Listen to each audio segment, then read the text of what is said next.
विद्यार्थी मित्रांनो, आज 28 जानेवारी 2026 आणि हा जो दिवस आहे हा दिवस महाराष्ट्राच्या राजकारणामधील अतिशय दुःखद दिवस म्हणून या दिवसाकडे पाहिलं जाणार आहे। महाराष्ट्राच्या राजकीय इतिहासामधील या दिवसाला कायम लक्षात ठेवलं जाईल यासाठी की राजकीय क्षेत्रातील अतिशय महत्त्वपूर्ण एक कर्तबगार राजकीय नेते आणि त्याचबरोबर सामाजिक क्षेत्रामध्ये एक उच्च शिखरावर काम करणारं व्यक्तिमत्व आणि टीकेच्या संदर्भामध्ये सर्वोच्च पातळीवर असणारं व्यक्तिमत्व म्हणून ओळखलं जाणारं हे अजितदादा पवार दादांचं या दिवशी नुकतंच काय झालेलं होतं, निधन झालेलं आहे।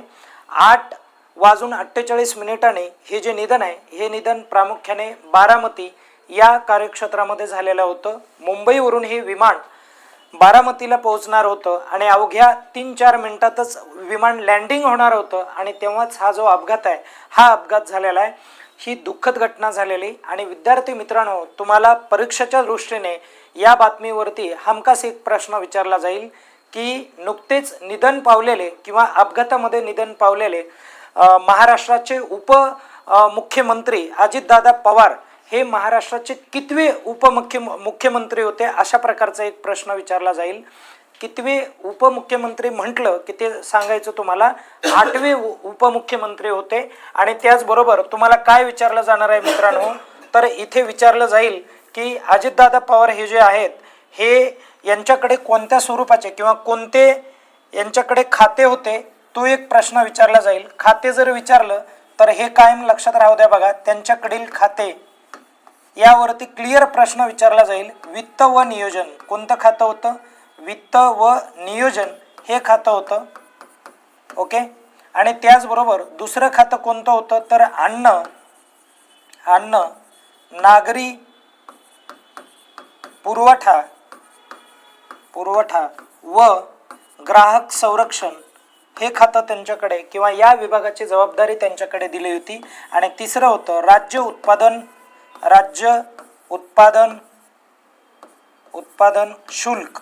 अशा पद्धतीने हे खातं जे आहे किंवा या 3 खात्याची जबाबदारी प्रामुख्याने दादांकडे दिलेली होती। या खात्याची जबाबदारी ते स्वतः पार पाडत होते आणि या अगोदर ते पाटबंधारे या क्षेत्रामध्ये म्हणजे मंत्री पदावरती होते आणि त्यांच्यावरती भ्रष्टाचाराचा गुन्हा असल्यामुळे प्रामुख्याने त्या पदाचा त्यांनी काय दिला होता, राजीनामा दिला होता। आता इथे ही बाब एकदा समजून घेण्याची गरज आहे। विद्यार्थी मित्रांनो, बऱ्याच वेळेस काय होतं आहे की जे नेटकरी आहेत हे काय करत आहेत, कमेंट अशा करत आहेत की हयात असताना माणसाला ओळखलं जात नाही, त्याच्यावरती टीका होते किंवा त्याला माणूस म्हणून पाहिलं जात नाही। अशा प्रकारचे जे काय विचारत हे या ठिकाणी चुकीचे आहेत। कारण यासाठी चुकीचे असतात कारण सत्तेवर असणारा जो काय माणूस असतो त्या माणसावरती टीका होणं हे साहजिक आहे आणि टीका असणं म्हणजे ही काय चुकीची बाब नाही आहे। टीका करणं हे लोकशाहीसाठी धोतक असणारं प्रतीक आहे किंवा एक लोकशाहीचा मजबूत पाया समजला जातो आणि सत्ताधीशांवरती एक त्यांच्या अधिकारावर अंकुश ठेवण्याचं एक खूप प्रबळ असं ते एक शस्त्र असतं आणि याच्यामध्ये कुठलीही बाब चुकीची नसते। आणि तुम्हाला माहिती आहे की या ठिकाणी महाराष्ट्रामध्ये स्वराज्याचा एक नियम होता। राजमाता जिजाबाईंनी नेहमी सांगितलेलं होतं या भूमीला की जेव्हा आपला एखादा शत्रू असतो किंवा जो आपला विरोधक असतो, हा विरोधक एकदा जर मेला की त्या ठिकाणी आपलं शत्रुत्व संपत असतं। अशा पद्धतीचा त्यांचा जो भाव आहे, विचार आहे, हा महाराजांनी आपल्याला दिलेला होता। आणि या ठिकाणी अजितदादा म्हटलं की इथे विरोधकाचा प्रश्न नाही किंवा शत्रूचा प्रश्न नाही, पण दादा हे सत्तेमध्ये होते आणि सत्तेमध्ये असताना त्यांच्यावर टीका होणं हे साहजिक आहे, म्हणून त्याच्याबद्दल कुठल्याही प्रकारे दुमत नाही आणि वाईट वाटून घेण्याचं काहीही कारण नाही आहे। शेवटी व्यक्ती म्हणजे 100% वाईटच असते, अशातली कुठलीही बाब नाही आहे, हे पण इथे तुम्ही समजून घेणं गरजेचं आहे। चला आपल्या प्रश्नांकडे जाऊयात। विद्यार्थी मित्रांनो, डॉक्टर मंगला कपूर या जे आहेत यांना कोणता पुरस्कार नुकताच जाहीर झालेला आहे, अशा पद्धतीचा प्रश्न विचारला जाईल। डॉक्टर मंगला कपूर या जे आहेत यांना वयाच्या 12व्या वर्षी यांच्यावरती ॲसिड अटॅक झाला होता आणि त्यामध्ये त्यांचा जो चेहरा आहे तो अतिशय विद्रूप असा झालेला होता आणि या परिस्थितीमध्ये ही जी महिला आहे ही खचली नाही आणि शैक्षणिक क्षेत्रामध्ये चांगलं काम केलं. बिहू नावाची जी युनिव्हर्सिटी, ज्याला तुम्ही बनारस हिंदी युनिव्हर्सिटी असं म्हणता, आणि या युनिव्हर्सिटीमधून त्यांनी PhD संपादन केली आणि PhD संपादन करून आज प्राध्यापक या क्षेत्रामध्ये किंवा शैक्षणिक क्षेत्रामध्ये कार्य करत आहेत आणि यासाठी खूप मोठं योगदान लागतं आणि यासाठी यांच्या कार्याचा गौरव व्हावा म्हणून भारत सरकारने यांना पद्मश्री हा पुरस्कार दिलेला आहे आणि नागरी पुरस्कारामध्ये 4थ्या क्रमांकाला येणारा हा पुरस्कार आहे. विशेष लक्षात राहू द्या. आणि पद्म पुरस्काराच्या संदर्भामध्ये आपल्या यूट्यूब चॅनलला सविस्तर लेक्चर टाकलेलं आहे, ते आवर्जून सर्वजण बघा कारण तुमचा 1 मार्क तिथे फिक्स होईल. आपण पुढे जाऊयात. या ठिकाणी काय म्हटलंय बघा, ग्रँड स्लॅम एकेरी सामन्यामध्ये 400वा विजय मिळवण्याचा जो काय विक्रम आहे हा विक्रम नोहाक जोकोविच याने कोणत्या ठिकाणी संपादन केला किंवा मिळवला, तर तो प्रामुख्याने कुठे तो विजय मिळवलेला आहे, तर ऑस्ट्रेलियन ओपन मेलबर्न या ठिकाणी. कुठे? मेलबर्न या ठिकाणी प्रामुख्याने त्या शेवटच्या ज्या काय मॅचेस आहेत त्या झालेल्या होत्या. त्यानंतर ब्रँड फायनान्स ग्लोबल 500 रिपोर्ट हा जो आहे हा 2026ला नुकताच काय झाला, प्रसिद्ध करण्यात आला आणि या रिपोर्टनुसार जगातील सर्वात मूल्यवान ब्रँड कोणता आहे असं तुम्हाला परीक्षेमध्ये विचारलं जाईल. तर जगामधला सर्वात मूल्यवान ब्रँड जर म्हटलं तर ॲपल या कंपनीचं आहे. हे पण लक्षात राहू द्या. ॲपलचे जे काय ब्रँड आहेत ते जगात सर्वोत्कृष्ट असे ब्रँड आहेत. ती कंपनी जबरदस्त आहे असं या रिपोर्टमध्ये सांगण्यात आलेलं आहे. आता आपण थोडं पुढे जाऊयात आणि याच अहवालानुसार, ज्या अहवालाला आपण ब्रँड फायनान्स ग्लोबल 500 रिपोर्ट 2026 यानुसार काय करण्यात आलेलं आहे की भारतातील सर्वात मूल्यवान जो ब्रँड आहे तो कोणता आहे असं विचारलं जाईल तुम्हाला परीक्षेमध्ये.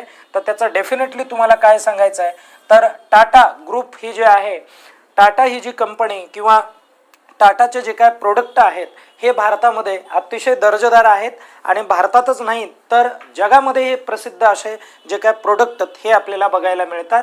मजबूत प्रोडक्ट म्हणून त्यांच्याकडे पाहिलं जातं. थोडं पुढे जाऊयात आपण.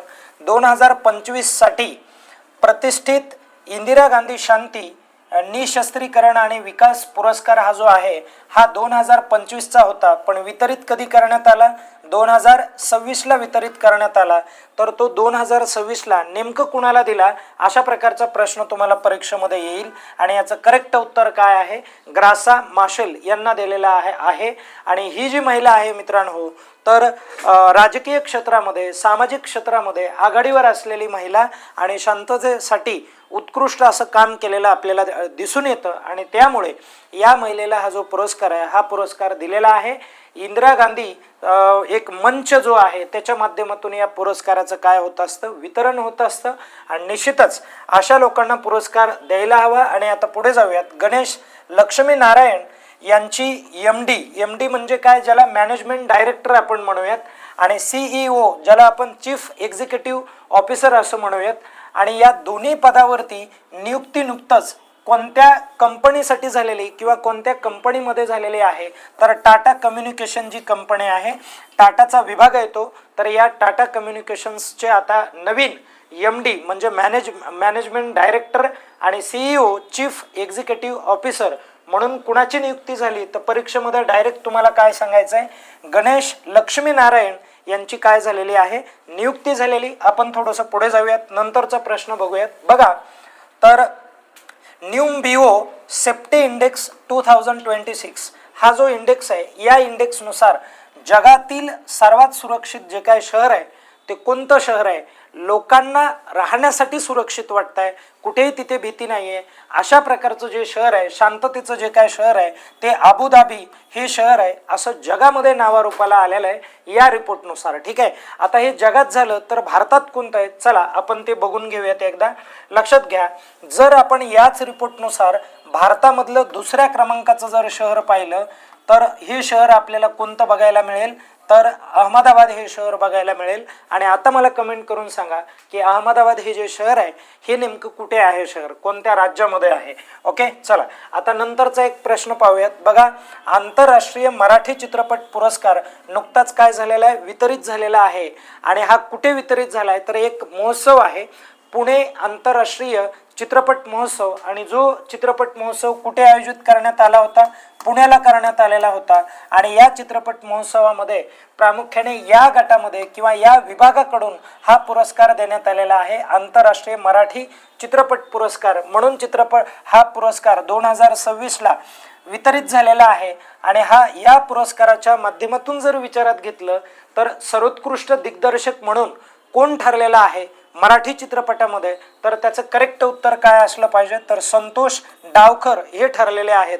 आणि यांनी कोणता पिक्चर जो आहे तो डिरेक्ट केलेला आहे, तर गोंधळ नावाचा पिक्चर आहे, ते पण लक्षात राहू द्या. गोंधळ पिक्चर त्यांनी काय केलेला आहे, डिरेक्ट केला होता. आणि त्या पिक्चरचे डिरेक्टर असल्यामुळे त्यांना हा जो काय सर्वोत्कृष्ट एक्सलंट डिरेक्टर म्हणून हा जो पुरस्कार आहे, अवॉर्ड आहे, हा इथे दिलेला आपल्याला बघायला मिळतो. आपण थोडंसं पुढे जाऊ. एक शेवटचा प्रश्न बघा, आंतरराष्ट्रीय मराठी चित्रपट पुरस्कार या सोहळ्यामध्ये 2026ला सर्वोत्कृष्ट अभिनेता म्हणून कुणाला पुरस्कार मिळाला आहे, तर 100% असला प्रश्न विचारला जाऊ शकतो, म्हणून लक्षात राहू द्या. तर याचं करेक्ट उत्तर काय असलं पाहिजे, गिरीश कुलकर्णी असलं पाहिजे. आणि गिरीश कुलकर्णी हे जे आहेत यांनी कोणत्या चित्रपटासाठी यांना सर्वोत्कृष्ट अभिनेता हा पुरस्कार मिळाला आहे, तुम्हाला हे देखील लक्षात ठेवावं लागेल. तर त्या चित्रपटाचं नाव आहे बाप्या नावाचा चित्रपट आहे. कोणता चित्रपट आहे, बाप्या. आणि बाप्या नावाच्या चित्रपटामध्येच राजश्री देशपांडे जी हिरोईन आहे, राजश्री देशपांडे जिला आपण अभिनेत्री म्हणू, ठीक आहे, तर ही राजश्री देशपांडे हिला काय मिळालेला, कोणता पुरस्कार मिळाला आहे, तर सर्वोत्कृष्ट अभिनेत्री म्हणून हा पुरस्कार मिळाला आहे याच सोहळ्यामध्ये. म्हणून दोन्ही पण प्रश्न महत्त्वाचे ठरतील, दोन्ही प्रश्न चांगल्या पद्धतीने तुम्ही कव्हर कराल या ठिकाणी अशी आशा व्यक्त करतो. आणि आपलं जे लेक्चर आहे हे इथे पूर्ण होत आहे. आपण पुनश्च एकदा उद्याच्या सेशनमध्ये भेटणार आहोत. तत्पूर्वी अभ्यास करत राहा आणि निवेदन हे आयुष्याची दिशा ठरवणारं असलं पाहिजे. थँक्यू.